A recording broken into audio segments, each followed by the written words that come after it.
is going on? Welcome to episode 139 of the Nintendo Powercast. I'm your host, N64 Josh. Player 2, Destinaut. What's up, dude?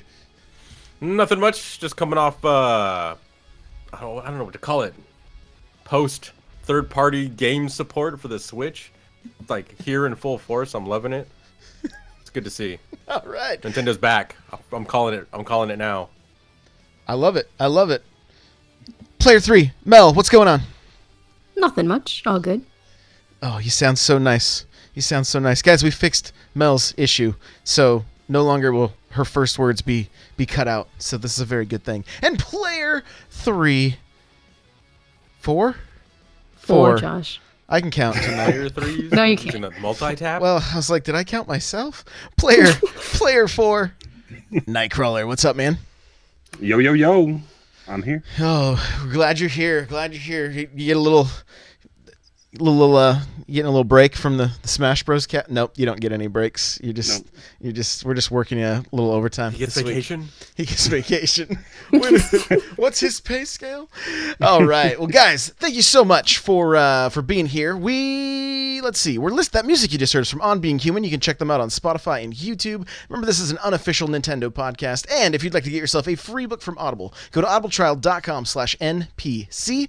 Pick up something awesome like Console Wars or Ready Player One. The chair I'm sitting in is from OP Seat. If you go to n64josh.com/OP Seat, there you can get a pretty awesome gaming chair. So you automatically save $10 by using that link. That's n64josh.com/OP Seat. And lastly, I had a bunch of people in Discord today asking me about my Gamer's Guide to Podcasting, and there is just an audio version of that. So if you want to check that out, you can go to n64josh.com/podcastbook, and the audio version is $9.99. So there you go. With that, let's get to the announcements. Hey, listen. We do this show live at twitch.tv/N64Josh, 6 p.m. Pacific Standard Time, Tuesdays and Thursdays. I have been streaming really early in the morning, 4 a.m. We've unfortunately some bad news. My wife's grandfather passed away on Sunday night. At least that's when we found out about it. And so my week's kind of been just thrown up in the air. So this week's kind of off, a little hit and miss. Friday, for sure, we should be doing the first look. And my streaming schedule may end up switching next week. I may try to do a new work schedule where I actually stream for a longer period of time every afternoon. So we'll see. We'll see what's going on. I will keep you informed. The best place is Twitter and Discord. And with that, we can get to our reviews and impressions. All right, Mel, you're up first. You played Pizza Titan Ultra. Give us the lowdown. Okay, so this game is very non-serious, very goofy. It's about these two pizza companies, basically, going at it. The evil cheese Borg, or Zorg, whatever. Basically, he makes really bad pizza, and he wants to, take over the world, so everybody has to eat his pizza. So, the Pizza Titan Ultra Squad are like, no, we can't do that. We have to destroy him. That kind of stuff. So that's pretty much the story, and they're very goofy. And you encounter these parodies of characters, not just of video games, but of, TV shows and, movies. There's Planet Man, instead of Captain. You had Cloud, but he wasn't really Cloud. Then you had Inspector Gadget, but he really wasn't Inspector Gadget. They had all these little tweaks and turns to him, but they're really goofy. I have posted some on my timeline. I think there was a Princess. Help me out here, Josh. It's the Star Wars girl. What's her name? Really? Princess. I don't know. No. Princess Leia? What's her name? Yeah, it's her comment, a mix with her and Chung-Li as one character, so that was kind of funny, I like stuff like that. So that's pretty much the story. If you don't like goofy, over-the-top stuff like that, you're not gonna like this game at all. The gameplay of this is basically a mixture of Crazy Taxi and city destruction. So basically, when you start a level, they give you a random task to do. For the story levels, it's okay, you have to destroy so many buildings delivering pizza, or it's hey, you have to find these certain pizza people out in the world, and you have to deliver pizza for them. And that's like a separate little mini game. Like if it's like just a person standing and you have to deliver pizza, you have to actually make the pizza. So you have to put the toppings on, you have to bake it, you have to slice it. There's all these little game variables, and they twist and turn and stuff like that. But so each time you actually deliver a pizza to like a building, you get time added on, so that goes to your meter. And on the world, there's a bunch of enemies that pop up, and there's things like cash you can collect, life, and there's time you can collect. And let's see, when you're getting closer to accomplishing whatever the mission is, the game unfortunately kind of chugs a bit because there's so much being added on, especially doing like there's like all these robots. They're like your main enemy. You have these little guys on the ground, they're little grunts, they just shoot at you. You have like these cars, you have like cheese, they spread out. If you go in the cheese, you get stuck and it slows you down. There's like this one guy, he shoots out missiles. There's like 20 missiles. It's one guy. So if you have like 10 of those, you have like 200 missiles just going off. You're like, yeah. See, that's fun until you're actually playing it. Because my guy felt like I was in quicksand because it was just so much. It was powering this little system thing, and I was like, really? The game's not like really graphically intense or anything. And most of y'all know I mostly play in handheld, but I also did a full game's play worth of just in docked, and it was better, but it was still kind of like And for me, I'm going for like the top score. So, this is like an arcade style kind of game. Like, you can play the story mode in this, but like basically the story mode in this is like there's 8 places you can buy. Each 8 places has 3 story missions. Each mission is like, hey, find the 5 ingredients. If you find like the 5 ingredients, you get like an extra $1,000 added to your goal, like $500, whatever. Or it's like, hey, don't destroy as many buildings as you're gallivanting around and like destroying all these monsters. Which, that's kind of hard, especially when there's like 20 billion of these things. And some of these creatures are like these robots. They like there's this one guy, he has a laser. If you get caught in his laser, he pulls you back. And that's how I got stuck. I don't know if y'all actually saw this, but that's how I got stuck in one of these levels. Like, it's like the very start of the level. I passed up one of these guys on like the top of this mountain, and he lasered me down, and I somehow fell into the mountain. And then I was running around. I was like, I don't know how to get. So I was trying to make him pick me up by the laser again. I was like, hey, maybe he would pull me back up out of the mountain. I didn't get to do that. Somehow my guy just appeared on top of the mountain. To this day, I don't know how it's there. It's on my timeline. You can look at it. I'm pretty sure the devs hate me, but it's there. And like another one of my unfortunate events here that happened was my guy, he was delivering a pizza, but an enemy hit me, and apparently he hit me at the exact right moment to where my guy got stuck. So it didn't look like my guy could move, but all of his actions registered, but I couldn't tell if they were actually moving or not. Because like one of his moves is where he can do like this helicopter swing, because he has to knock up helicopters in the air. You have to swing like that. So I need to see how close I am, the range, but I couldn't see because he didn't move. So I was like, oh, that's great. I don't know what's going on here. Like, did I hit this guy or did I not? So that was not too much fun. That's unfortunate. Yeah, it's and all this is on your Twitter, right? And the devs have, you've been talking with the devs a little bit. They responded to the first one I posted, but not to the second one. And I still had a couple more I could post it, but I was like, you know what, this is kind of overkill. I don't want to get like the guy in testing to be fired or anything. But like, I feel like I had to tell people, just because this is the only thing I hated about this thing. It was the slowdown of what I played, and then all these little bugs things. Because again, I'm going for the top score. Like, this is why I got the game, because each place has a free fall section. It's like you last as how long this time runs out until you die.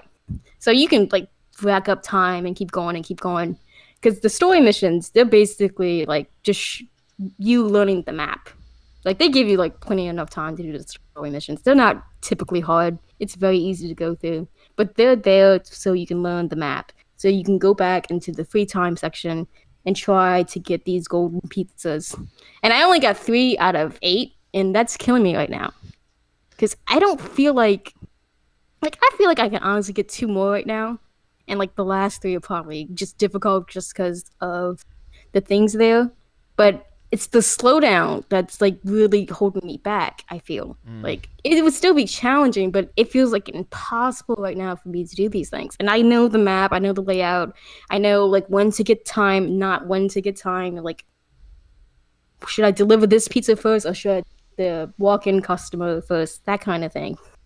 And the game does give you these specials you can have. Like there's one where you can sprint faster, there's a laser, there's a shield, and then there's one to where you can like get items pulled to you so you don't have to go out of your way. I've been using that one a lot but that was the unfortunate. Now some more of the good stuff. There's a lot of customization. So you earn this money. That's how you get the specials unlocked. You get those by buying parts. You know, you can color your Titan any color you want. So, you know, I did watermelon colors. That's me. And some of the special pieces, there's a Transformers set. It's not really Transformers, but you know, they tried to not make it seem like they're using the Transformers name, but it's Transformers. There's like a ninja guy. There's a ninja guy. There's like you can wear sneakers. There's like a cat head, like a narwhal helmet thing. I used the pizza cutter on my guy for one of his arms. There's like a shredder outfit. I use like the wings for the back of his and like his legs, like that. There's like steampunk. So it's like really all these goofy, funny things you can buy with your money. So I like that aspect. I like the couches. They made like little parody couches. Like I saw a knockoff of Bob Ross, you know, the painter. Oh yeah. I saw a Dragon Ball character. I saw Captain Planet again, Cloud.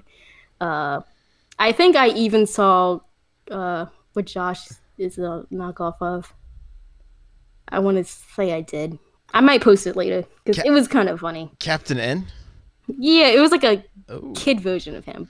Oh, nice. Really dorky though. So I don't know if you're gonna like him. How much was this game? No. It was $11.99. So this thing is not super deep.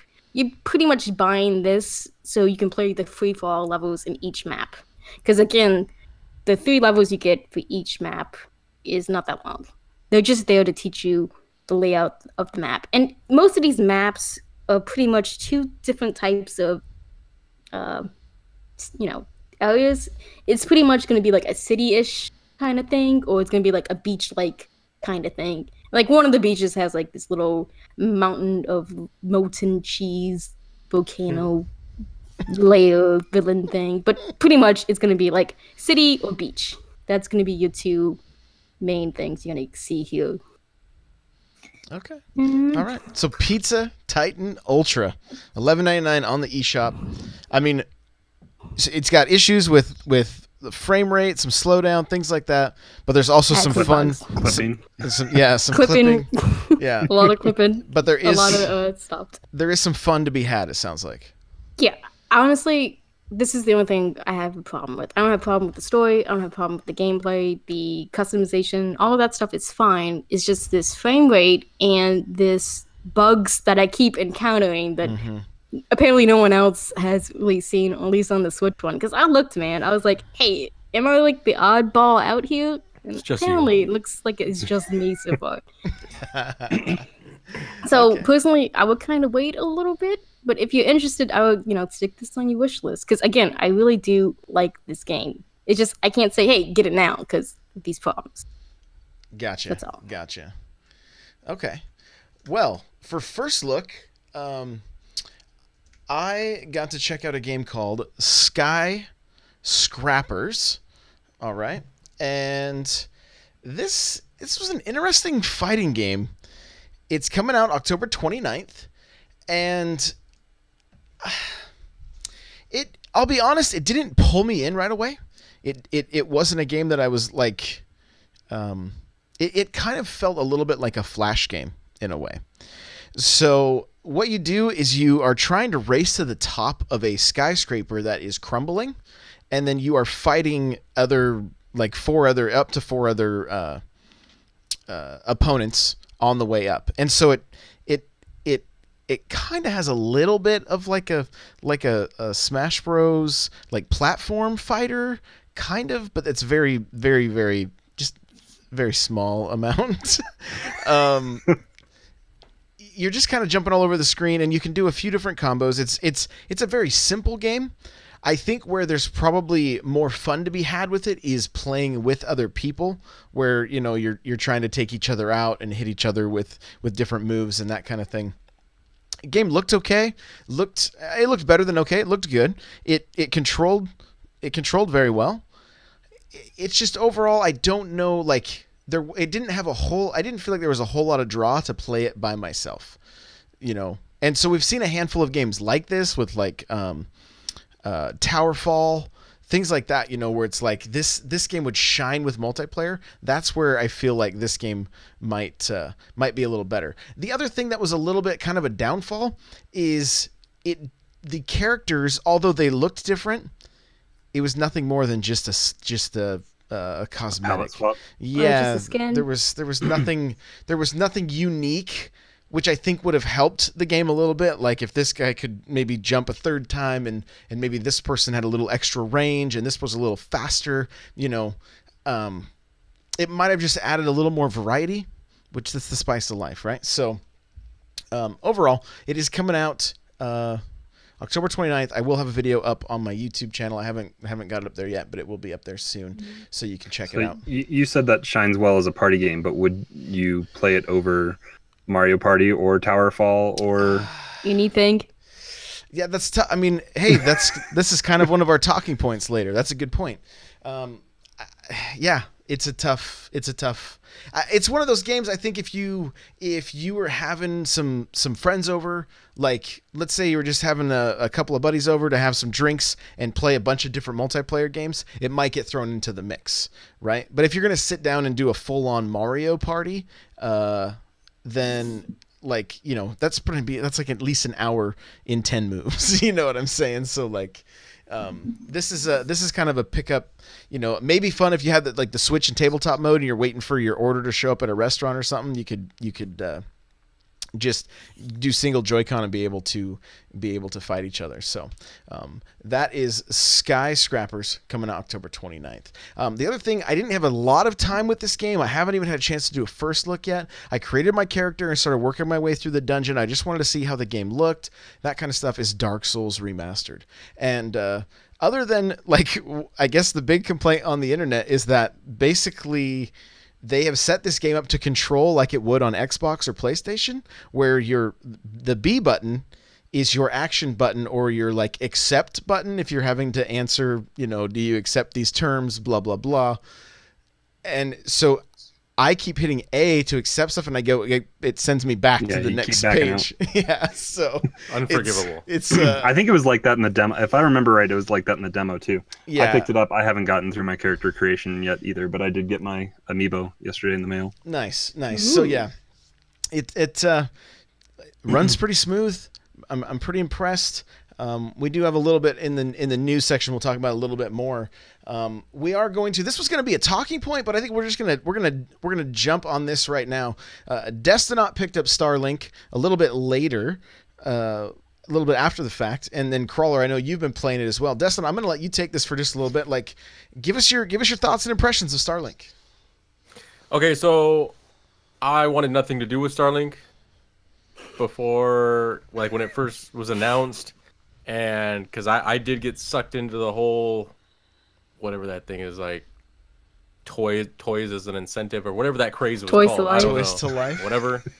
Toys to Life, yeah. He was a huge Skylanders fan. He had a massive collection. No, not Skylanders. Disney Disney Infinity. one. The The Disney one. Infinity. Bought a whole bunch of those The Infinite things, those nice things. And they're in the garbage, aren't they?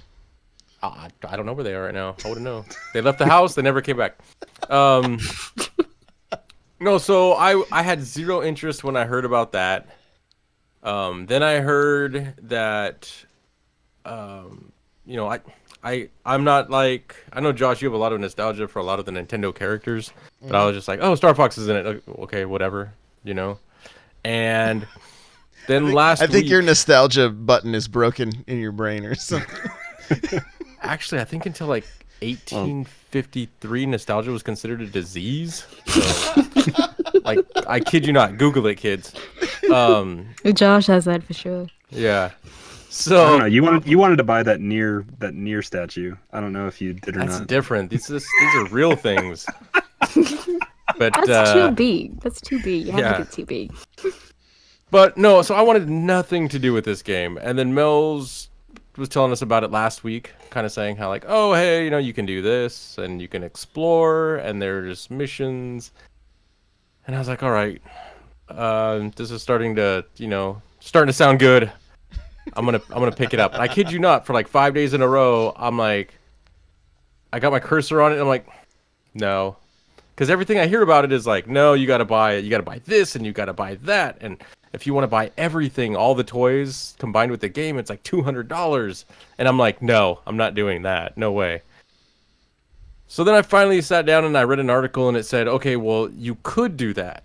Or you could get the digital deluxe version, which is $80 and it is more than, you know, the base price, but you get everything. Well, everything that's currently out. I don't know if they're going to announce more stuff later. I doubt it. Yeah, I don't think the game's selling well enough. We could talk about that later. But no, so I'm like, you know what? I'm just going to bite the bullet. I'm going to get this game. Okay, so if I could describe this to people to be like, if they're on the fence like I was. So this is like a mashup between No Man's Sky mixed with all the exploration from Mass Effect 1 when you go to planets and have to mine for stuff and go to little pirates' dens. Some people right now just literally turn the podcast off because they're like, this guy liked that part of Mass Effect, really? I loved that part of Mass Effect. Back in the day, I was like, if they could create a whole game of just this, I would buy it. Well, guess what, kids? I bought it because this game is nothing but exploration. Like I said, it's mixed with No Man's Sky because you can leave a planet, like literally just take off into the air and go to a different planet. I don't know. I'm totally hooked. I'm on the 4th planet. I've like 100%ed each planet. I feel I did play not Mass Effect. Well, I played Mass Effect, but I played No Man's Sky. I think I have something like 40 hours, 60 hours logged in that game. And this was back when it first came out, like back when it was like quote unquote broken, you know. Yep. And I played a lot of that. I would say this has got No Man's Sky, but it does have a clear story. And even though you can jump planet to planet, it's the story itself is linear in that you can go to this planet, do the story there, go to this planet, do the story. So a lot of side quests which you can do, which I love doing. So yeah, the parts that I was worried about initially, they're kind of unfounded for me. I bought the digital version. I don't have the toys. I could literally go into the menus and select the different items that it came with.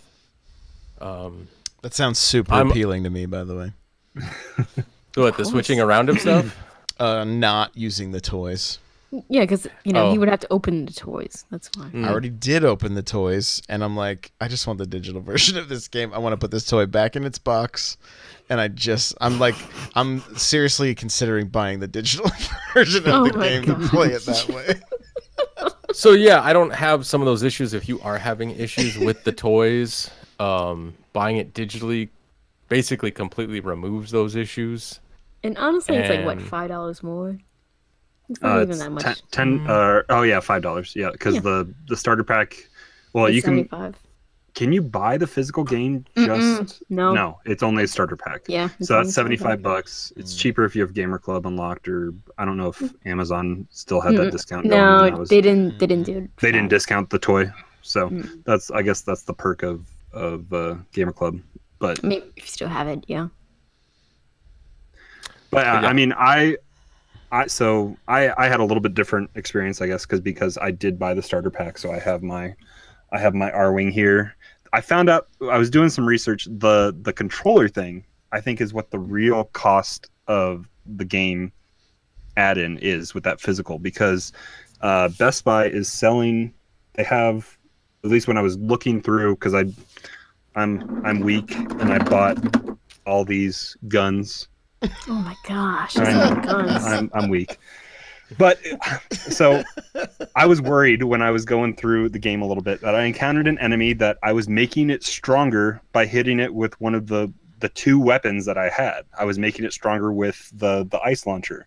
So I was worried that I was going to just kind of lock myself out until I leveled up enough just to be strong enough with one weapon to kind of power through. So I thought about it. I thought about getting stuff digitally. I ended up being able to pick up these for like $10 more than it would have been in game, I guess, digitally, because Gamer Club and discounting Best Buy in certain ways.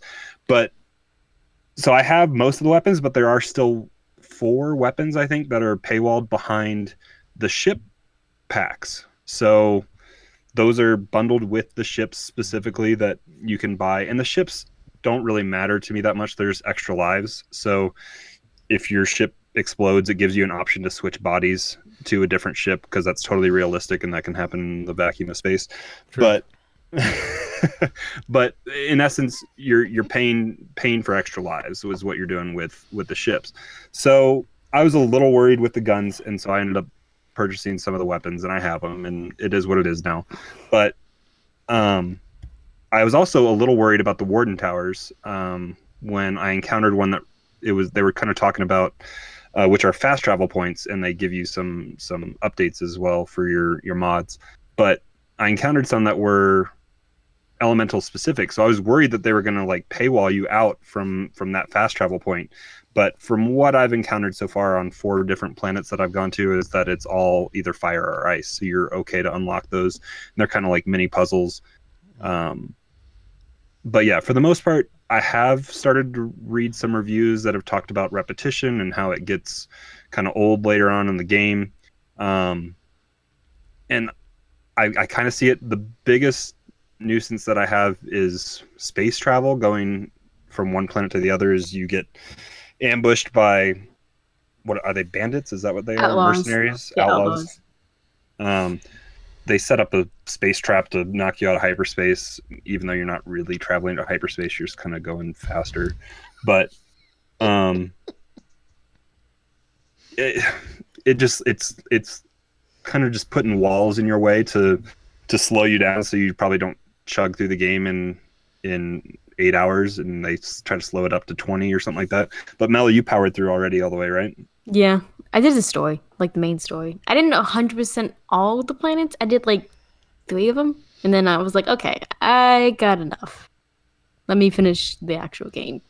So have you not been leveling up your resource, like refineries and observation towers? On like 3 planets I have. Like the last couple I went to, I was like, you know what? Like I kind of just don't care at this point anymore.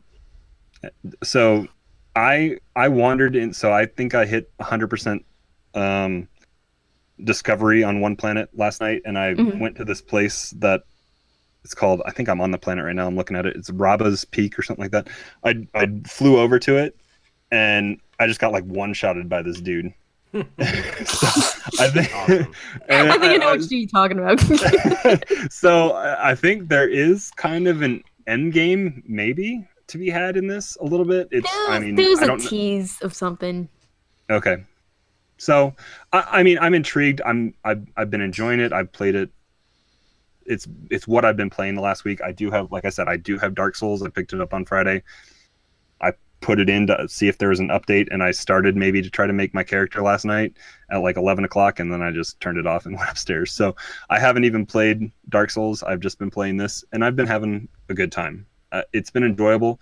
There are gripes I've had about it. I think we were talking before the show started about I encountered a bug. I guess it's a known bug that I was playing yesterday with the Joy-Con ship grip because I had put all the weapons on. I guess that is another thing as well. I have to re-up my weapons every week if you have the physical stuff because they don't want you to borrow your friends and permanently unlock them in your game, so they block you out that way. This is what kills me. Oh yeah, Josh is gonna Yeah. be doing that for like what 40 times. Nope. I'm still not done this game. Where's my stupid toy? Ugh. So I was playing using the grip, and so with the Switch version is the only version that you get two ships off the bat. You get the R-wing and you get the standard ship that comes with the Xbox and PlayStation versions. And my R-wing blew up, or was about to blow up, so I was trying to change ships because I have figured out, especially when I was playing digitally, if you're about to blow up, you can just quick go into your menu, switch ships, and then let your other ship recharge or whatever while you're kind of flying around, so you can kind of gain the system a little bit there. But I tried to switch ships using, I think even after it was blown up, on the ship grip, and it wouldn't let me change to the other ship. So I had to go out of the game, go to controller settings, re-add my Switch my pro controller. your grip order. Yeah, switch my grip order, delete the Joy-Cons from being connected. Oh my gosh, go I would back turn the in game and- off at this point. and then just continue digitally. I have not played the game handheld. Mel, did you play handheld?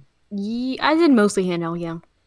It And was ran that- really nicely. It's just, it ate up my battery a lot for this game. So it was faster than 3 hours? Yeah, I would say so, yeah. My brightness setting is like a little more than half, so it's not like I'm maxing out like the brightness and stuff like that. I must say I am fairly impressed. I don't know if maybe the slowing you down from one planet to the other is loading stuff, but all I've noticed is a little bit like when you're flying out of a planet into space, they put kind of a haze around you, like you're burning through the atmosphere, and that's the only kind of buffer space you have, and Yeah. then it's just all there. I haven't had any kind of Like pop-ins or anything like that. even doing the fast travel to the Warden Towers from planet to planet, it whites out for a second and then it spawns you right there. It's pretty instantaneous. It's kind of impressive. Very cool. Very cool. Yeah, Henny in the chat is like, I can see why you want digital. Like, that's my biggest gripe with this game is like, I want to put this R-wing away and, just display it in the box. If I want to play it in the game, I've got to. So like, it seriously is tempting to pick up the digital version and just have all of the ships and just be able to play. Yes, because you get 5 extra ships and 4 weapons that you can't even purchase, and then all the So I haven't played around with the pilots. You have not played as Fox or used the R-wing a lot, right? That's not. No, I haven't even touched the R-wing yet. I haven't touched Fox yet. I've only used like the main guy. I think his name is like Mason. I actually learned Mason. his name. Yeah. okay, It's not I Hank. don't know. It's not Hank.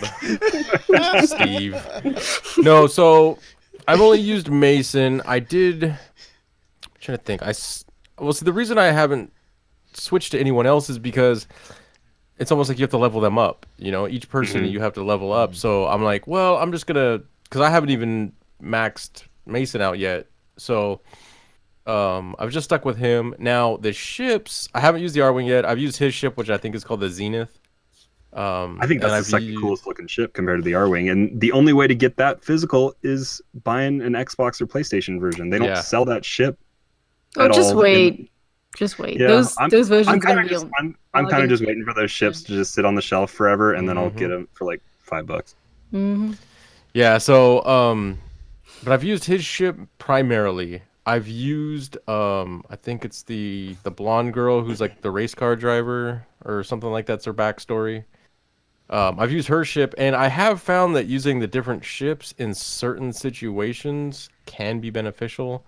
For example, her ship, which just kind of looks like it's modeled after like a race car, I found that it does jump higher because there was a portion of the game where I had to jump over these like laser beams, and I couldn't do it in the standard ship. But then when I switched to her ship, it jumped higher. So, but there isn't a lot of that in the game. I wish there was more of that where it was like, oh, you can't do this with this ship, but you can do it with this ship. I don't think there's enough of that. Because the ships themselves, that would upset me though if it was because then you didn't buy that ship, so now you're like, Yeah. I can't get that extra. That'd be a little too. I mean, paywall-y that's what for worried me enough about the weapons. And there is a workaround, like I was talking about earlier before the show started. So the developers, when they made this game, they wanted to make a game for kids. However, they didn't want to like do the typical like, hey, let's dumb this down. Let's make this like game at a 3rd grade level. Let's make And Paw then Patrol in space and add Star Fox. Sounds yeah, perfect. you know. So then all the I would adults buy that, it. no lie. Yeah, no. Yeah, so they didn't want to dumb it down. So they still wanted to make a good game, but the target audience was kids, and they made the analogy of like kids are already out there playing Fortnite, which to be good at Fortnite, you still have to like think, and there's a time to build, and there's a time to like stock up on weapons, and there's a time to just go like rushing across the map. And they understood that okay, kids today they're not dumb. They might not understand everything, but they can figure it out. So they did. That's what their goal was with this game. So that's why I think as an adult I can still play through this game and I don't feel like, oh, I'm playing a little kid's game. Great. But yeah, I wish it was a little bit more, but then it's hard because then it's like, do you paywall stuff? Do you not paywall stuff? I don't know. Buying the digital version, I kind of have everything, so I don't know if it's exactly paywalled. I mean, it is, but it is. It's an $80 game at that point. It's an $80 game, yeah. Yeah. So, is it worth $80? Exactly. I don't know. That's the thing. That's why I went physical. That's the only one. Like, I didn't want the actual toy. Like, I like it, but I don't want it on my shelf. Like, this thing is gigantic. She can actually ride around in hers. It's crazy. So. And mine has a log on it too. Like, it's not even perfect. There's a misprint painting on mine. So that's worth great more too. money then. Ooh, variant. Tweeted that developer. Josh is like, just send it back. You got it? Would you get it at Best Buy? They'll take it back. No, I got it at Amazon. I'm not dealing with shipping again. I don't blame you. So I mean, because I'm actually kind of jealous of y'all, because y'all got to experiment with more guns and stuff. I was limited to like that and like what Mason had. Mason. Yeah. Oh, I forgot what I was going to bring up when I brought up that whole story about the devs. So in that same article, they talked about how, yes, if you have the weapons, I don't want to say it's easy mode, but it's like everything's right there in front of you, right? Like, I think, Crawler, you were saying, oh, there's a puzzle here. I have to use fire and I have to use ice weapons. mm-hmm.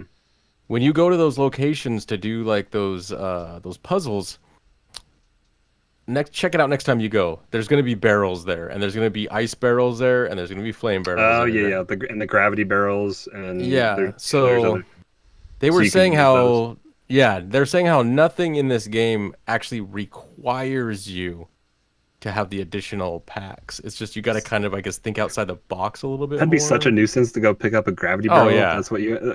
That's what I had to do. So you're paying for convenience, basically, is what you're doing. Okay.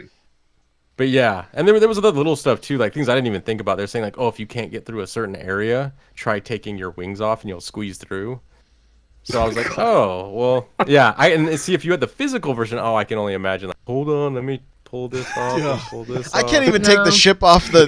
It's annoying enough just to go into the pause menu and mess around with all that stuff, but. I literally thought I was going to snap the controller in half trying to get the ship off of it tonight. I'm like, I don't even know how to do that. My son was like, is there a pilot inside? I'm like, yeah, it's Star Fox. Just look through the window because I can't pull this off without crushing it in my hands. Like, he almost put the ship on first instead of Fox. I was like, no, you got to put Fox in first. I was going to say, I have Mason and the research dude, and I haven't even put them in the ship yet to even have them in game.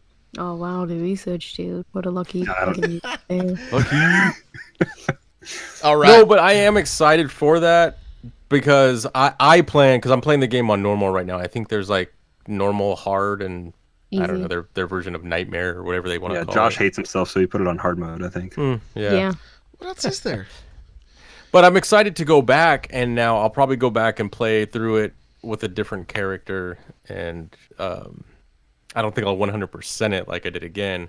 Unless they give me a reason to, like for example, Mass Effect gave me a reason to go back and play through it again under, like there's a you can play as good, you can play as bad. If they would introduce that mechanic, it would have been awesome. And if they would have introduced the mechanic to combine, if I have a flame gun on one side and an ice gun on the other, can I like combine them to make like a flame ice gun? Ooh, That's the secret. I mean, Not bad.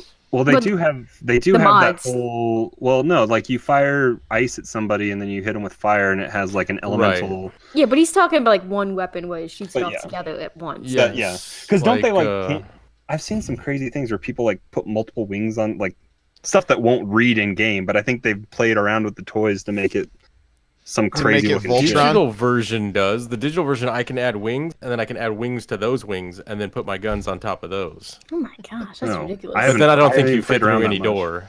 Yeah, I don't think you fit through any doors. You don't need or to fit anything through at that doors point. in space though. Yeah. Until later I mean, on, there's like that. Yeah, there's that yeah. one. I dash know. on I did that last night. Yeah, and Um, actually, the devs said there was a build of the game where you could link, like you could just like connect everything to everything, but they said at that point you could just like stack guns on top of guns on top of guns, and you were just too overpowered because you could fire like, you know, you were like, what's his name, Eric Bana from Star Trek. He's like, fire everything. Man, So that should have been like a super or something. I would have loved that. I mean, sweet. So But if there was I too many must- missiles, it would have slowed down like pizza type. Yeah, I must say, I it kinda- would've. I kind of wish that there was more puzzle solving on the bosses because Mhm. the first time I fought a prime, it was a breath of fresh air compared to was awesome. the extractors, and the prime was like super fun to fight because I didn't shoot the armpit thing right off the bat, and then it changes to there's two different modes to that fight. It evolves, and it was entertaining. And now I've fought like 3 or 4 of them, and it's kind of like Yeah. quick. So Mel can probably answer this. Nothing else exciting boss wise. Mhm. I mean, besides like the actual Okay. boss. Yeah, no. but the final. Yeah, okay. So that was what was kind of great about, like, not that Star Fox games were great because you kind of had to sit down and go through it in one go, at least 64. Assault. Yeah, but at least there was like different ways, especially like playing through. You had mission accomplished and mission complete. There were different bosses to go see, different bosses to figure out how they like. There's more puzzle solving to it, and this just kind of, I see the criticism coming out with the reviews that have stated that it does get very repetitive, and it's go fight an extractor, shoot the 3 balls, and shoot the center core, and then fight the primes, and that's this. And you get to a certain power level, and it's easy. Yeah, I'm on the 4th planet. Like I said, I've 100% at each planet, and I'm at level 20 right now, which I'm probably way overpowered for where Yeah, I'm because at. I'm about where you are, and I'm only level 15, I think. Yeah, I beat the Okay. game like at level 14. Yeah, so I'm level 20. I got like 3 You million sneeze credits. on stuff and it dies. He looks at pretty it, much. it's dead. You have 4 million credits. 3. Like, Oh, what are 3. you even gonna spend them on? It's sad. I don't know. It's probably I don't know, but I am enjoying it though. The funny thing is, like, there's this like this loot grind, you know, like go out, shoot some stuff, collect some stuff, and for some reason that's satisfying to me. Yet I'm not doing any of the upgrades, or so it's like I'm just hoarding. I'm was gonna say, literally buying you're not amiibo going- and putting them in my closet. I was Oh, to say, I started the upgrade stuff on collection to like collect stuff fast. Like, I guess you pull it out faster, and then Hmm. I saw the final upgrade, which I'm not there yet, but you can have like 99 in your inventory. I'm like, that's what I Yes. want, so I can just go get everything and have it hoarded. but why would you want it hoarded? Like, Because then, what is the purpose of that? Because then you can upgrade the stuff without paying to upgrade it. You just give them the resources and it Yeah, but you can upgrades. just give them the resources when you have enough. You don't have to wait until Yeah, you get but then you have 99 to of them. No, but then you have to go out and get more. I just want to have it with me. Yeah, but by then you're gonna be done with the game. So what's gonna be upgraded? Like, what is that gonna be? Uh-oh. Do we lose her? No, she's here. We're going to go to the No. news now. We're doing the news. That's enough Starlink. Starlink Like I is said, I over. love it. I love it. Okay, it's awesome. good. Buy it. It's fun. Buy it now. Yeah. This is also the last podcast that will talk about Starlink, unless next week. Eric I think gets it. Josh But left out. Josh needs to We're- play it. We're no more Starlink. If he played it, he would know that it's awesome. I and then he would no, I wanna don't. Talk more about it. I played what I played. I really enjoyed it. I'm annoyed that I have a toy I have to hook up to Joy-Cons every You don't. week to be able to play with it, and then also like I don't want to buy a bunch of more. I don't want to buy all the other toys to play the full game.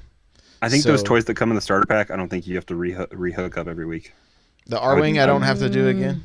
I don't think so. I'll be able to tell you when I fire the game up, so we'll find out. But I'll only briefly mention it on the podcast because we've Starlink is done now. It's good though. It seems like it's good, so go play it. Here comes the news.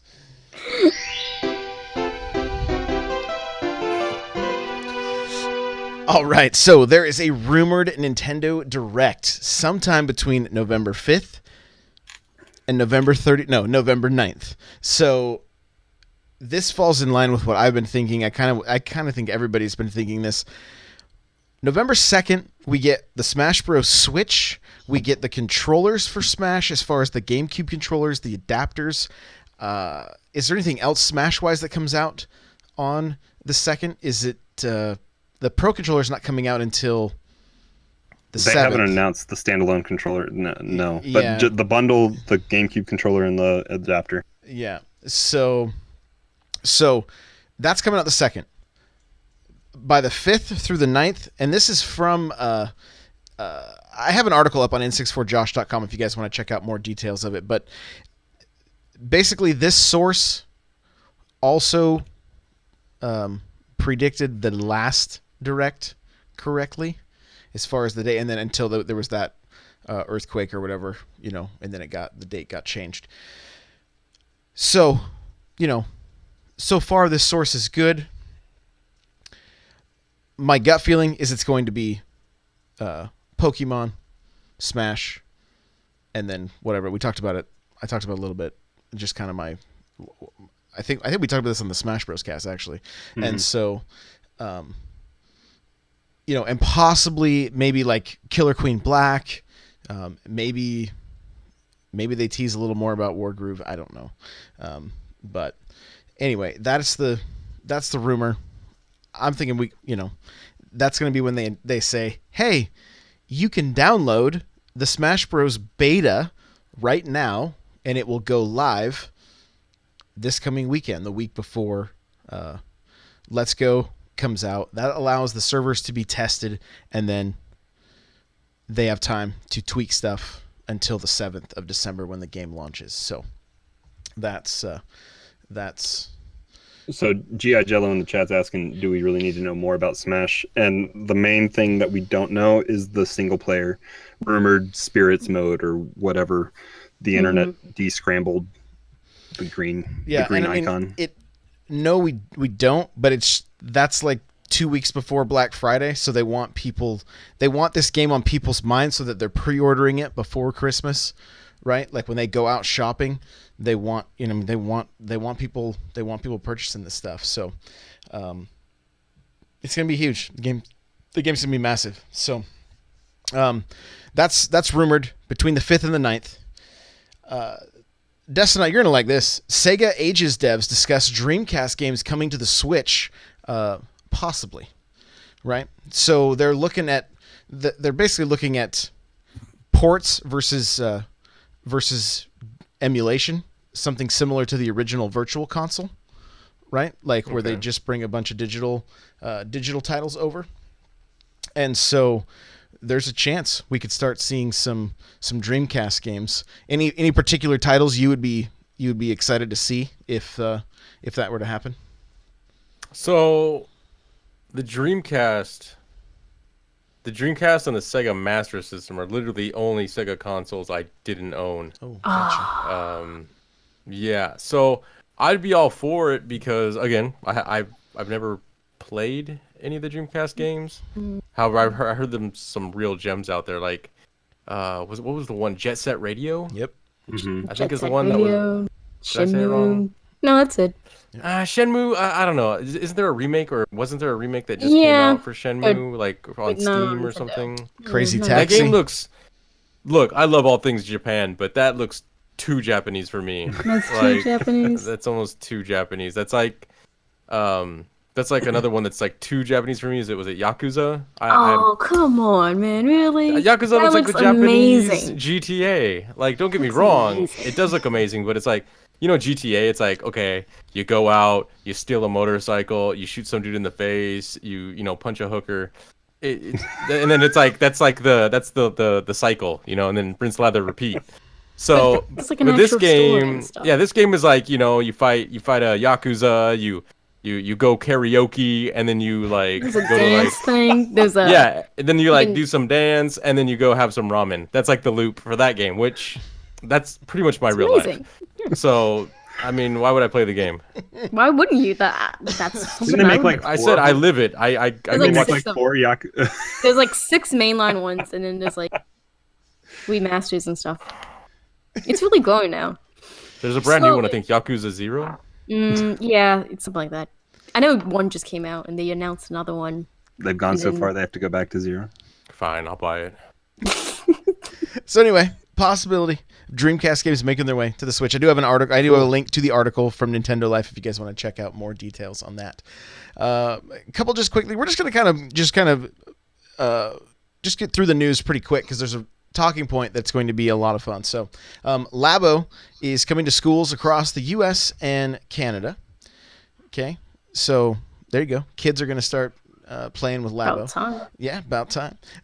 Team Treat won the Splatfest just by a small margin, right? Like .11, I think, on Trash. the on the clout. It was like the non-pro level clout that we really messed up on. I So see. not too big of a loss. But you know, I still have like 300 and like knee sales, so I'm good. Wow, that's a lot of snails. Okay. There's a new Zombie Mario available in Super Mario Odyssey, as well as some new filters. There's a manga, kaleidoscope, and tile filters for the snapshot mode, so you guys can jump back into Odyssey and check that out. Mel, this is something you added. A canceled level 5 horror RPG game, Ushiro, I guess is what it's called. I may not be saying it right. Is being revived for the Nintendo Switch. Did you see video for this, or just an article, or what was up with that? Okay, so for the past 2 weeks or so, Level 5 has been teasing an announcement because the 20th year anniversary. So they've been teasing like, hey, we're gonna bring back something that's been dead.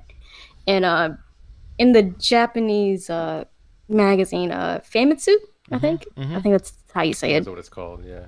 So this game's been listed on the most wanting games for them for like forever, even though it's been canceled. So they look back into it and like, okay, we're gonna bring back this game to just the Switch. And it got leaked because it's like in this week issue, but you know, it got leaked. So we know it's this game. This game is basically, it's like this ghost. He takes over like this young girl, and like it's kind of very dark for Level 5. Level 5 is like the Professor Layton, the Yokai Watch, the fantasy life. That's like their style. So basically, this is like the Shimigami Tensei level of creepy and disturbing. Because this ghost guy, like one of the things he did was he took over like suicidal girls and made them like their slaves and stuff like that. It deals with like that kind of heavy topics, and it's traditional turn-based. It was announced 10 years ago, so it was supposed to come out the year after, but it got pushed back, and then it finally got canceled. It has a lot of artwork comparisons to Yokai Watch because the characters come similar, you know, like how they do like some of the story elements and stuff. So a lot of people think, you know, Yokai Watch came from this, but this is obviously different from Yokai Watch in tone, in the setting, in the gameplay. And there is a video of the trailer, but it's a PSP video because, you know, it's 10 years ago, and that was originally what it was announced. So they're bringing this back. So I'm excited for it because I hope it keeps the original concept. Because yeah, it's kind of weird and disturbing, but that's what interests me about this game. And like this was before Yokai Watch was like even a thing. And they actually did make a novel of it. So just in case like they do change anything, you can go back and find the novel. It's like 2 versions, 2 issues, I think. So yeah, it's a little creepy, you know. There's a video. I could probably give you the link after if anyone wants to check it out. Okay. Wants to see it. Because I think the name of the book is called Yoshiro, the Displeased Death God. So if that doesn't give you like an idea what the mood of this game is, I don't know what else will. But yeah, that's pretty much it. They're gonna bring that back. Hopefully it comes out over here so I can talk about it. Oh, that. Yeah, hopefully we get it. Well, you can just set up a Japanese account, right? I can't read Japanese, Josh. That's I mean, you can look at the pictures, right? I guess so. So, all right, cool. All right, 82% of Starlink sales in the UK were Switch, but Starlink only hit 14 overall in the sales. So didn't do super hot. We're still waiting on numbers, I think, for over here. But I don't think anybody's surprised by that 82% were for the Switch. Star Fox has a huge pull for that game. So, Which is why I think they included them. Super Nintendo and I didn't really have a discussion about it in Discord, but I kind of said, like, I don't even know why Fox is in this game. There's no real. I don't think there was 100% a need, but I think Nintendo did see an opportunity to be like, hey, it's in space. It's actually the other way Spaceships. around. It was actually the other way around. It was just like how Mario Rabbids came about. Yeah, Ubisoft came up with it, and they pitched it to Nintendo. Yeah, they had like storyboard plans and everything. Like they were starting to create the characters and Okay. everything. But they even they're like, hey, we kind of had some stuff ready. That new But knowledge that's a great coming way to for them to light. sell. That's a great way for them to sell their game. Right. I mean, And I'm sure Nintendo now paid for most of it, and they sold it on other consoles. which is interesting. That being said, I still don't think he needs to be in it. That story came out like sometime this week about the fact that they were pitching Star Fox when there was so many other reports that it was Reggie that supposedly said, "Hey, let's get Star Fox in here." So it's almost like they started it and then they were like, I bet you they'll say, "Let's do Star Fox," They actually do it. Let's let them walk into it.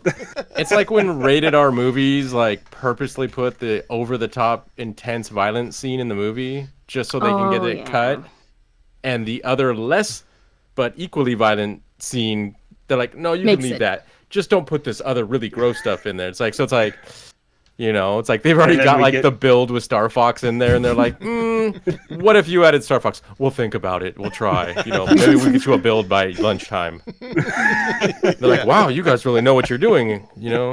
Exactly. I could see Reggie though, like 9/10 of a way through a meeting. We should add Star Fox. Like it's my idea. We should do this. I came up with that. It's all me. Originator here. But no, that's probably what they were going for with the toys, because think about it. I mean, Josh, you bought it. You clearly didn't play it as much as us. But would you say that 50% or more of the draw to that game was because it came with a physical Star Fox ship and Star Fox? Oh, full on. If it didn't, yeah. I could care less, honestly. Same here. Like if Most people I know, they think it's a Nintendo exclusive because of Star Fox. Like they didn't even know it's like the other systems. Yeah, I perked up at the very end of Ubisoft's presentation at E3 when they took the box off the thing concealing the R-Wing. Oh, the moment I heard that, like that The little sound. yeah, that little robot sound, before it gets on the radio, I was like, "Oh, Star Fox, I'm sold." We've been so starved for a good Star Fox game that it's simple math, right? When was well, I know the Wii U was an official Star Fox game, but I know a lot of people did not like it. That's a very debatable question. If you want, what was the best one before that? Well, no. What I was gonna say was, did we get one on the Wii, on the regular Wii? No. So there wasn't one there, and then one there on was DS and 3DS were the most 3DS released. is just the 64 remake. Yeah, that's the remake. The best one. And GameCube was Star Fox Adventures. It wasn't even And like Assault. really. And Can you save progress on the 3DS version as you're going through? Or is it like a one-off? Do you have to go through? I actually don't remember because I would just play through. I was so familiar with myself. Because it's like 45 minutes. That's all it takes to get through that game. Well, I mean, I go metal. I got my sunglasses. I'm not. That's what I play those games for. I beat it with my eyes closed. Yeah. So if I used my this feet. game was actually just titled Star Fox, would you guys think it was an awesome Star Fox game, or would you be like, I would think it's an okay game still. I don't think it's a good Star Fox. The bosses are too lackluster for it to be a good Star Fox game. Okay. I would still want some on-rail sections. It doesn't need to be fully on-rail, but I would like some, because like when you go through the planets, like I would like to have a fork in the road where I can go to this planet or go to this planet, and they Yeah, each I need a waterfall to fly through.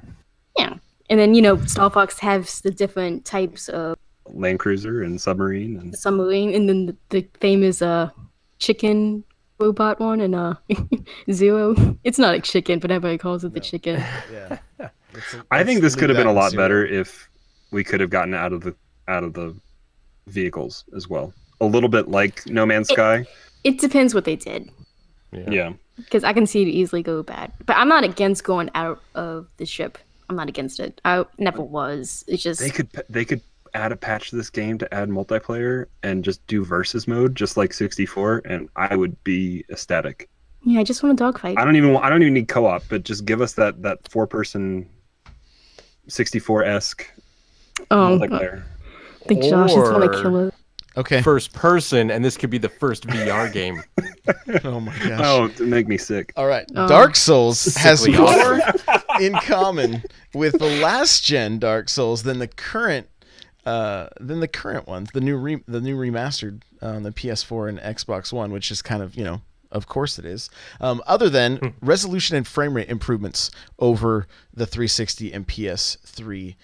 And I did, like I said, I played a little bit of it. It runs pretty smooth. I'm fairly impressed just from the little bit I played it. And when we played the beta, I was pretty impressed by it. I was like, wow, this is running pretty good. So, lastly for news, Wargroove pushed until 2019. I know we talked about it briefly last week. Say it was going to be coming soon. We did finally get enough. Like there was some official news saying, hey, we're pushing this to 2019. So, sorry if you were looking forward to that. Hopefully, it's just going to make the game that much better. That's the hope anyway. So let's get to our talking point. Here we go! All right, so this show's going to go long. Well, it says more Starlink thoughts, right? No, So- no, that was already done. He just wanted to kill us like 50. No, Starlink deleted. Okay, so the question I have, I did my show on Thursday. I did the coming soon. I probably announced 30 games coming to the Switch within that week period. I don't think this week's going to be any different. And so my question is do you guys think we have too many games? Do you think, and let's start there. Crawler, what do you think? Where are you at with this? I know I have too many games. But yeah, I mean it's getting to the point where I'm almost not paying attention to the indie games coming out, and unless they make big waves and news outlets are picking up articles about it. I mean, Celeste was something that got a 10 on IGN, and I think that's what brought it way up in people's radar. It was in the Nintendo Direct. That's what brought it. That, but also It once was a game, featured in that. yeah, but once a game comes out and it gets a review, it also helps a little bit. There's plenty of great games that didn't sell well but reviewed well, so you can't necessarily say that either. That's true, but it does add. It does Spotlight add value, yeah. Yeah. But yeah, I mean, I've gotten to the point where I'm playing a game that came out 4 or 5 years ago, mainly on my Wii U is what I'm playing the most in preparation for Ultimate.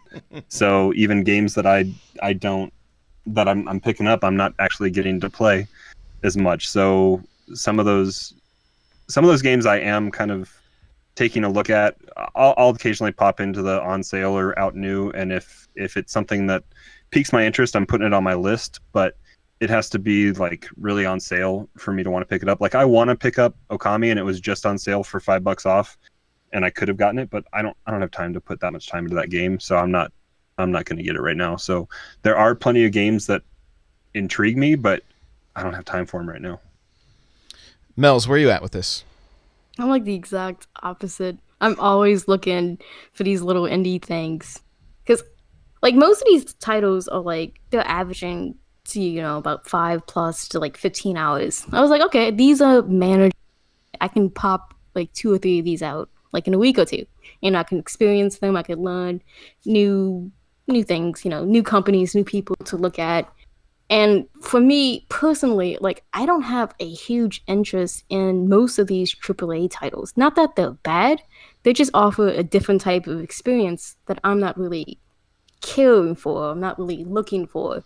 So these little guys, most of their ideas shouldn't be like greenlit at all. Like the little pizza game I just played. There was problems with it, but that should never got past conception stage. That should have been like, no, we're closing this. This is stupid. We're not making any money. We're not doing this. And like most of the games I'm looking forward to right now are these little indie things. Like I can't wait for Desert Child coming out in December. I can't wait for Guacamelee 2. And even things like even old games I haven't played before, like Transistor, that's coming out like 2 or 3 weeks. I'm probably gonna pick that up because I haven't played it, because it's on a handheld now. Yeah, the Switch is both, but let's be honest. To me, it's a handheld. I'm always gonna treat it as a handheld first, and I can squeeze in like an hour or two without even knowing, and I can make awesome progress with this. For some of these other titles, like I need to actually put away time. I need to plan stuff out better. I need to save more money for these certain titles. Like, who's gonna buy like something like Starlink and like 3 indie games on top of that? Not everybody can do that. Most people can't do that. They can only pick like 1 or 2 things, maybe a week, maybe every other week. So you gotta really pick and choose. And lately, I've been trying to have one retail title with one little indie title on the side and go back and forth. I feel like that's a pretty good balance for me personally. Yeah, and you're also not picking up 2 of the 3 major games coming out this year for Nintendo. Yeah, because they're not offering things I want for them. I don't think the games are bad. Like, I don't think Super Mario is bad. It's just I can't play that. There's no point for me to that. And then Pokemon, I completely understand what they're doing with it.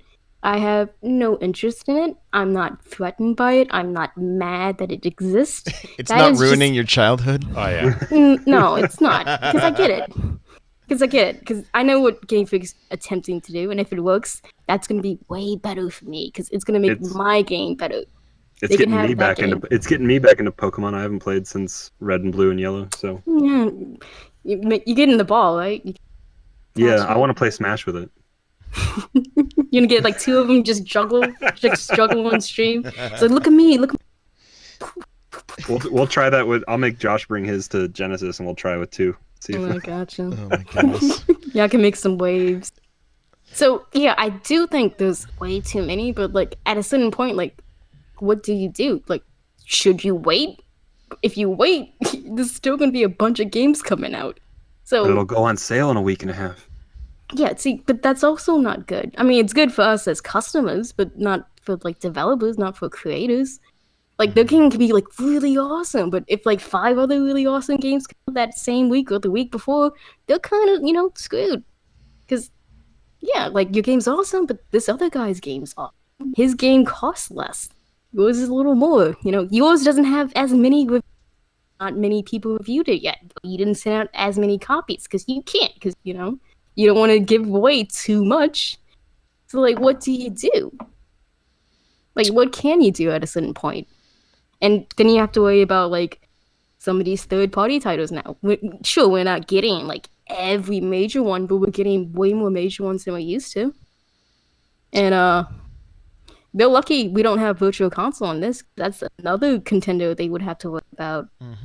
Everybody likes talking about it. It's like, oh yeah, I want the Virtual Console. Buy those games. That's exactly the problem. You would buy just those games. Right. Like, if A Link to the Past was on the shop the same time as Blossom Tales, is anyone gonna buy Blossom Tales? Blossom Tales is fun and good, but yeah, no, they're gonna go buy A Link to the Past. And Blossom Tales didn't even light up the charts. Like, it entered like 27 out of the top 30, and they were like, yeah, that's awesome for us. Our studio can stay open. Everything doesn't have to be like a million times seller. Of course they want more and more sales, but sometimes they can just get by with just what they have. Like Wando Song. I just played Wando Song, and they just came out and said, "Hey, the Switch version did 3 times the amount of the Steam version," and it came out on the same day. Yeah. And they're like, you know what? Our game hasn't got as much press as some of these other titles, but we're doing good. This already made us money. We're happy. Yeah. We hope more people buy this because this is, a positive experience. But like, hey, we're good. Yeah, it's good It's to hear. just like, Hopefully that just fuels when it does sell that much better on Switch compared to Steam, even when it does debut at 27 or whatever. yeah, Hopefully that gives them the capital to continue moving forward and make an even better game the next time around. And then their name is established. So I mean, I think the Switch has become a good foothold for creators, developers that are making great games. Like Matt Makes Games or whatever. That one dude, isn't he one dude that made Celeste and Towerfall? And I think it was mostly him. Yeah, I think he may yeah, have. I like, mean, he was like the main, the main got drive two- behind it. 2 decent hits now on Switch that are doing really well for him, and hopefully it can lead to him making another game or supporting his games even further. If Towerfall can get online support or something like that in the future, that would be great. But Yeah, totally. I mean, he's had success on PlayStation and Steam and now Switch, and it's good. Destinat, where you at? So, are there too many games? I mean, I guess it depends on how you look at it. As far as the indie games go, I think Nintendo is really playing catch up. Did we have any of these type of games on the Wii U? I don't We had, feel like, like we did. Like Shovel no, Knight. we had a of that. virtual console. Be like 2% Yeah. of it. So And each I time they almost- did come out, people just looked at virtual console games. Like I knew Yeah. I was in tons of communities. They would just skip that. Like, oh, what's my VC title of the week? Oh, I have that. I have nothing to play this week, and that's a Yeah. shame. yeah, They and I wouldn't think even give a chance. I think that's why maybe they're holding off on it if they're ever going to do it in that traditional sense. But I think they're playing catch up. Like, if you want to compare this to Steam, I mean, Steam's been out for a really long time. A lot of these games are already on Steam. A lot of these devs probably have either hit their goals with what they wanted to make, or, or they've moved on since then to other games. So now it's like, okay, well, the Nintendo Switch is out. It's doing very well. It's in a lot of people's hands.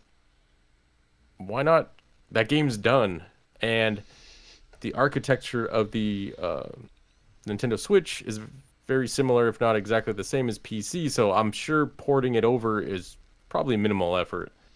So it's kind of like this, like icing on the cake. Hey, let's bring it out on Switch and see how it does. It could tank, or what if it takes off?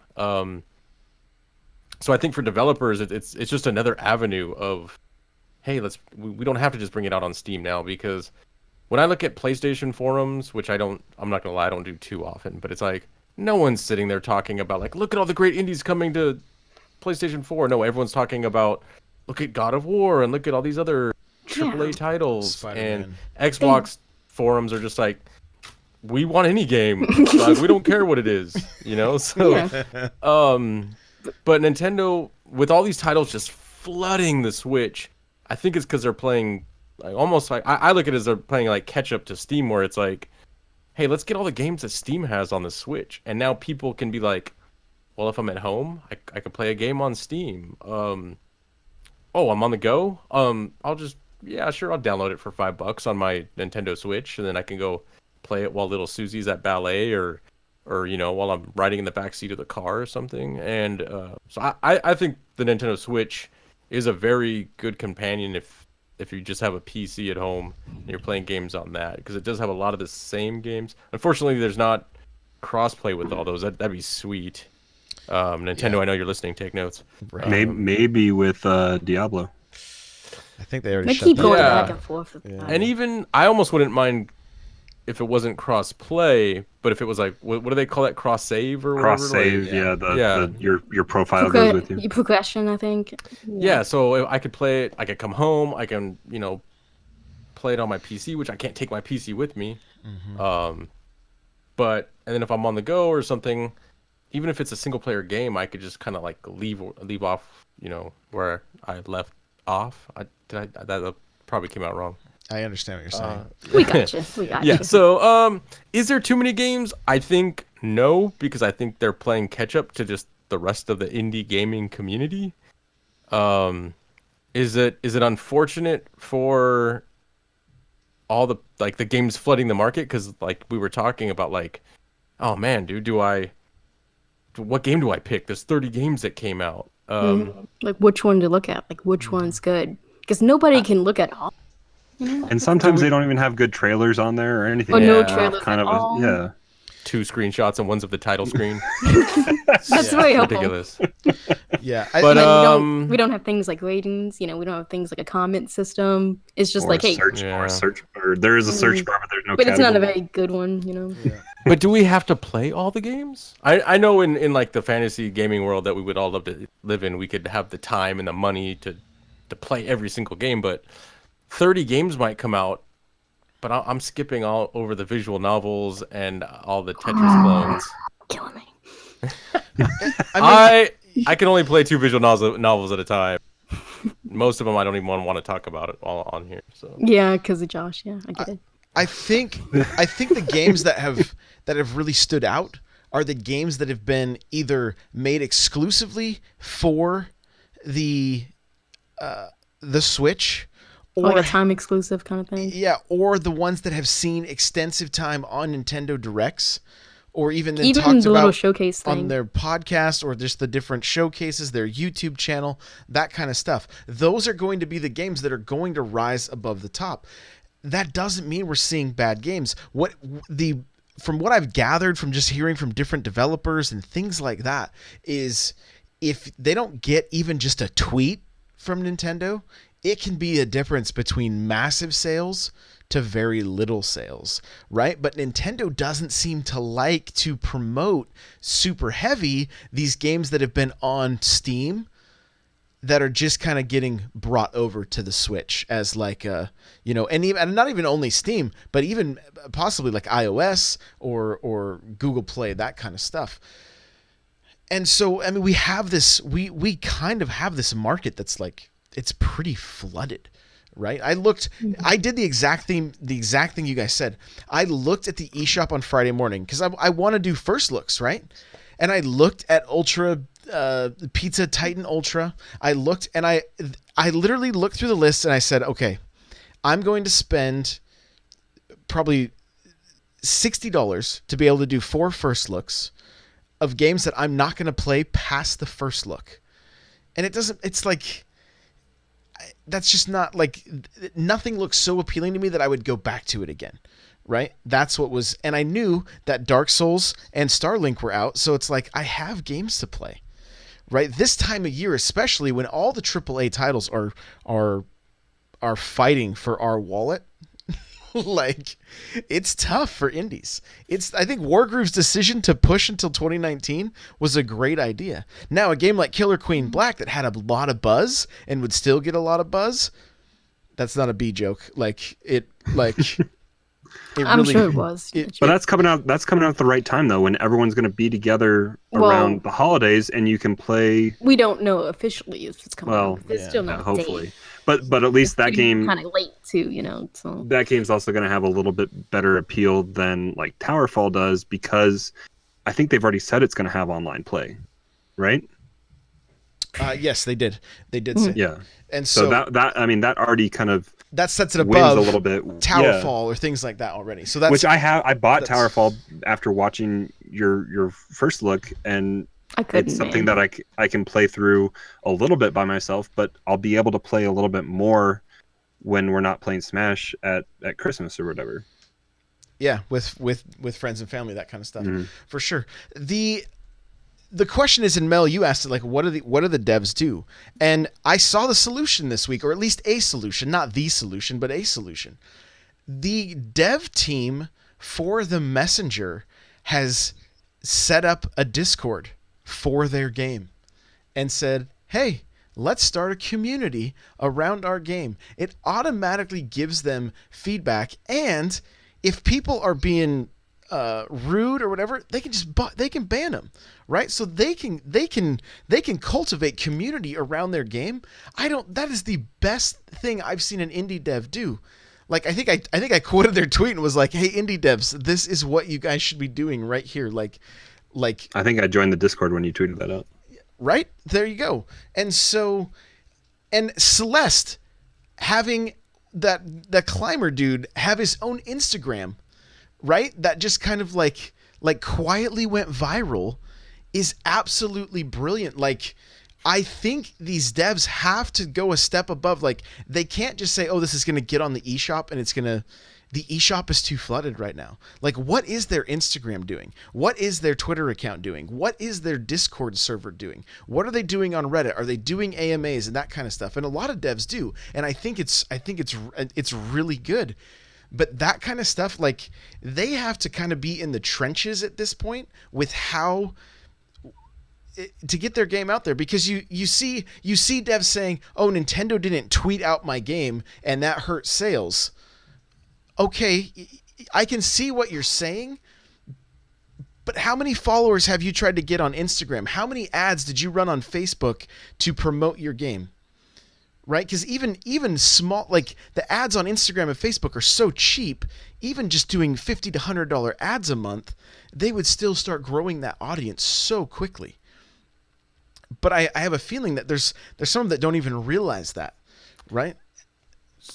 So what you just said, is that literally something someone said where they said, like, it's Nintendo's fault because they didn't tweet us out? Was that actually what There's you a guys couple actually of them. said? There's a And couple. developers, Yeah. they've been saying Nintendo's hard to work with, and they didn't get the support that they wanted.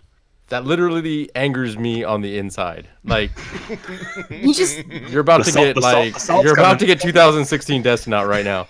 So, okay, this isn't 1985 where you can just make a game and it's one of 100 that have ever come out on a platform. Right. You're gonna have to actually put in some legwork. Josh, you mentioned that this company created an entire Discord, and they created a fictitious account for a fictitious character in the game. Yeah. Okay, so this goes back to the whole reason people in like business school read Sun Tzu's Art of War. The Art of War has nothing to do with business.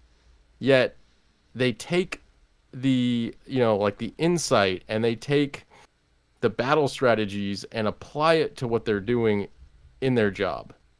This is something that I think all companies, not just game companies, or all people in general need to do in their life. Okay, you need to not just sit there and be like, we made a great game. Why isn't it selling? This is Nintendo's fault. No, you need to step out of your comfort zone. You need to do a little, like, I guess what was considered like in sports, cross training, Oh, you're an Olympic athlete that's a runner? Well, you also need to do like some swimming, and you need to go do some tennis, and you need to go do these other things and weightlifting. Just because you're a runner doesn't mean you don't lift weights. Like, you need to do a lot of multiple things. And then even if that one thing, like creating a Twitter account, that has nothing to do with gaming. But to make this fake account, like as if your character is real and maybe is like responding to people love that stuff. And Oh, they eat it up. Yeah, you need to do like the legwork and go out there and promote and find unconventional ways of promoting. Because if you just put a paper ad in Game Informer and be like, I don't know why our game didn't sell. We put out that one-page ad in Game Informer, and then Game Informer. I put hashtag Nintendo Life at the end of my tweet. Why didn't this sell? Like, no, dude, you need to. That's what makes these games, like, I know, like Mel's and I like a lot of the games, like The Missing, and these people that put out random tweets. Like, what caught my attention about Missing? There was zero advertisement for it. You would think it would have the complete opposite effect, but on me, I'm like, what is going on here? Like, But like no, The there's Missing, something up with this. Why is this not being advertised? The Missing could have had some creepy website with like a counter and like like a milk carton, right? And like something that was like Milk carton? Like, what do you think is missing about this game? Well, no, like something like a child is missing on the back of a milk carton. But like no one was like actually missing like that. Well, No, but I mean, the point is just something like Halo. Like Bungie used to do this with Halo. It was called like ilovebees.com or something like that, right? And it was like buried inside this website was information about Halo. So it was, or like Destiny was teased in not Reach, ODST. Yeah. Oh just, yeah. just That was- different I mean, things. when people find out that's like play the long game, because like the Theo Instagram account they played that long game. They started Matt Makes Games started that account or whatever 6-7 months before Celeste came out, and And it was those posts were unfounded with the hashtag or whatever that it was tied to until people found it in game, and then they searched for it, and then the internet blew up about it, and that became an even bigger deal. Right. That they played the long game well before the game came out. They started planting that in there, so it was there and ready to be found. Even though nobody was searching for that hashtag at that time, they discovered something once the game came out. Yeah, and simple little things like gameplay footage on an Instagram video that says our demo is now available in the eShop, and promote that to a few different, major cities to the right age demographic. And now you've got people playing your game. Shellshock in the chat said the devs for Dead Cells, they were contacted by some big Twitch streamers who were willing to help promote the game for a price, and instead they went with a bunch of small streamers, and it ended up doing just as well, if not better, for them, because it still had a lot of reach, but it didn't cost them anything. So there are ways to get your game in front of people without it even costing anything. Like utilize streamers, utilize influencers.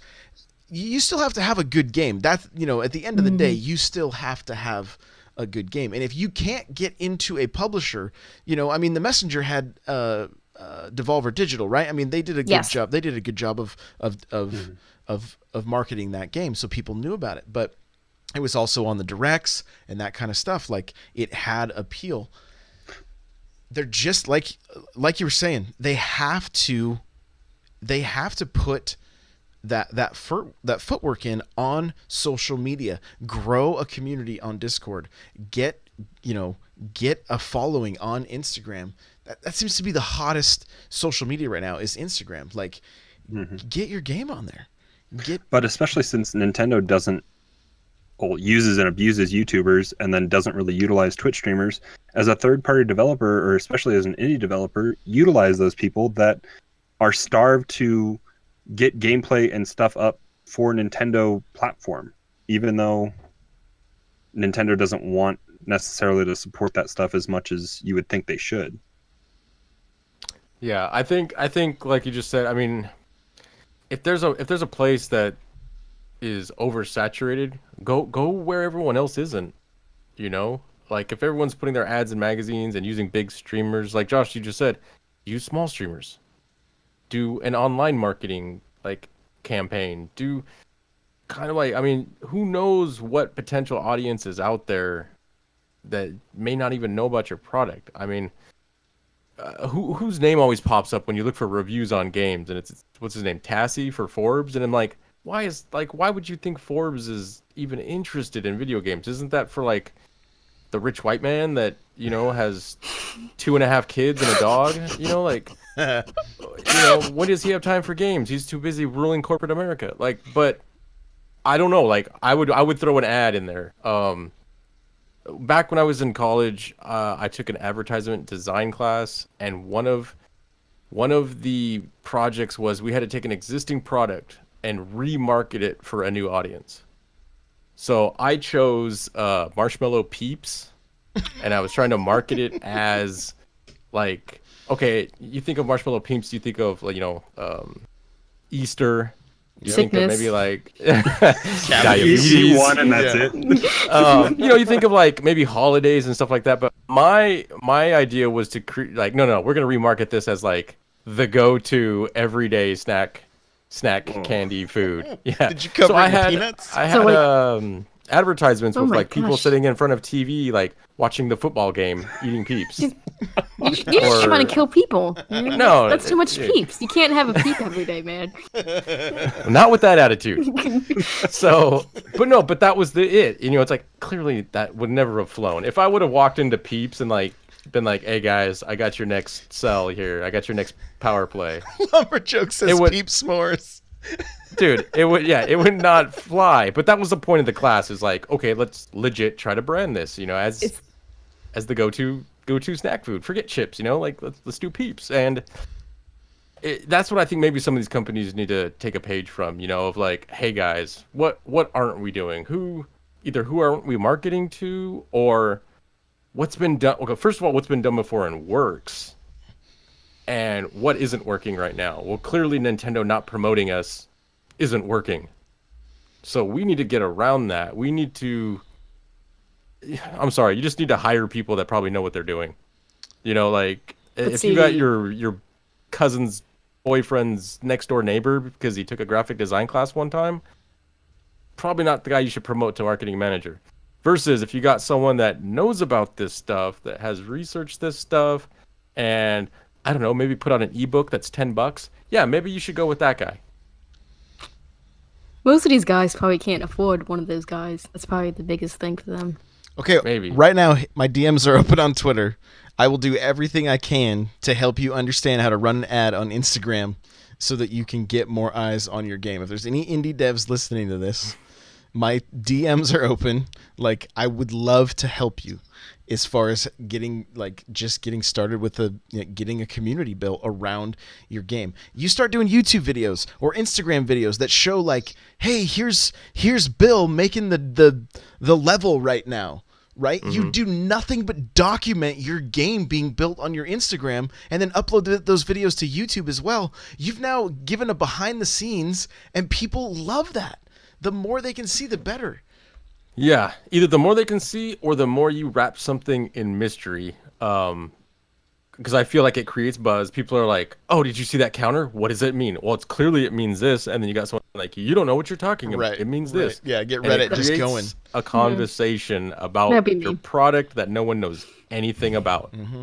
Exactly. The only other advice I can give is a company like Bungie, though, that has really good success with those dev diaries. Mm-hmm. So doing what Josh said, document it and then put it out there for people to see. Yeah. Find what works. Find what doesn't work, and you could just do this by going through like Google the history of gaming, and there's tons of examples there. Find what works and do what works. Find what doesn't work and don't do that. Don't just keep doing things and butting your head against the wall. There's that saying, history repeating. Video game history is an example of history repeating itself over and over again and people failing miserably, and that's why we've got like 3 game companies right now that put out Call of Duty, and that's it. Battlefield and yeah. So I don't know. It's just yes, devs need to do more. I think they need to do more, or whoever the marketing team needs to do their research. And maybe that's why the companies that are big right now are big, because they are doing that. I wouldn't be surprised, You can create a lot of buzz about nothing. It boils down to like pretty much everybody's got a smartphone right now. So you literally could do all the stuff that we're talking about without any extra cost to you. Growing, like, even if you can't afford to run ads on Instagram, just getting that account going and start getting into people's DMs, get into the conversations and stuff so that you can be getting your name out there. You put out a post, you add it to your story, and then you go in and comment on a bunch of other people's stuff, like be genuine, and then people are going to click your story. What are they looking for? And then when they click your story, they see, oh, this is a developer that's making this game. Boom, you've got some exposure right there, and it didn't cost you anything other than some time. So yeah, you may have to give up some more sleep, And I don't want this to come across like, oh, we have the answers. Like, believe me, I know have the answers. I know what it's like to like create something, put it out there, and then see sales not do well, right? I know that feeling. I know the frustration of it, right? How could I have done it better? And so that's why I've been trying to learn this stuff, and I want to share this with others too, so that like we want these game developers to succeed and not have to push the blame on Nintendo for not putting out a tweet. But they've done everything. They've been in the trenches and they've done what they can on social media to grow their brand and to build a Discord. Gamers love Discord. Like, get a Discord going for your game. That's huge. All right, this has been an hour and a half. So, Crawler, where can we find you? You guys can find me on Friday afternoons right here on Josh's channel with the Smash Bros. Cast. You guys can also find me on Twitter, Nightcrawler724, Nightcrawler without the E. Twitch, sometimes I need to get that going up a little bit more, but twitch.tv/Nightcrawler724. And then just hanging out in the Discord, n64josh.com/Discord. Mel, where can we find you? The Discord's gonna be the best place. That's where I usually chit chat. Right on Destinot. Same thing with me. You can find me in the Discord under a name that rhymes with Destinot. It's been like a week. I need to change it up. Yeah, it's Dunkin' Donuts still, right? Yeah, it's still donuts. It's I still Dunkin' want Hot. donuts every time I see it. So, there, I'm also on Twitter as @iDestinaut. I too have a Twitch channel that I haven't used, but I just got new internet, so hopefully coming all soon. is well. And you'll probably hear me in about 10 seconds during the ending song. All right. Well, hey, guys, I do want to hear from you guys that are listening to this. Like, obviously, the format of our show has changed somewhat. I want some feedback. We need some feedback. Like, do you like having these longer, like, conversation pieces, that kind of stuff? Let us know. Let us know in the Discord. Hit me up on Twitter. Like, you know, I'm still gonna do the news show on Thursdays, but we're kind of just mixing it up a little bit with having we're gonna have a regular 4-panel show. So I want to hear from you guys. Make sure that, you know, we can modify, we can pivot. You know, I want to get some feedback. So let us know. Fire Destinot. Not fire Destinot. We love Destinot. You just mute you. If you want to follow me on Twitter, it's @n64josh. You can follow this podcast at npowercast. The show notes for this episode will be available at n64josh.com/npc139. You can email the show if you got questions, concerns, comments, npc@n64josh.com. Remember, you can get yourself a free book from Audible by going to audibletrial.com/npc. Pick up something great like Ready Player One or Console Wars. The chair I'm sitting in is from OP Seat. You go to n64josh.com/OP Seat. You'll automatically save $10 at checkout. I do have a Patreon if you want to get yourself an extra podcast for as little as $1 a month. You go to patreon.com/n64josh. Again, join our Discord, n64josh.com/Discord. Join our Facebook group, n64josh.com/Facebook group. Leave us a review on iTunes. We greatly appreciate it. I want to say thank you to everybody that's been here with us live. I know these are getting to be longer episodes. So, Ribbon Bell, Lumber, Bones, Shell Shock, anybody that's just lurking, Mirage Leonardo, thank you guys. Sniper, Pudding, thank you guys for being here. I really do appreciate it. And hey, Crawler, thanks for being our special guest. Guys, Hate's coming back. Don't worry. Eric will be back. He's just been on a boat. He's been on vacation. He was at like the Nintendo World Store and then like at a retro arcade, like a retro game museum. He's gonna have a lot of fun stories when he gets back. So I think next week, but it might be the week after. I don't totally remember. So thank you guys so much for listening. We'll see you in the next one.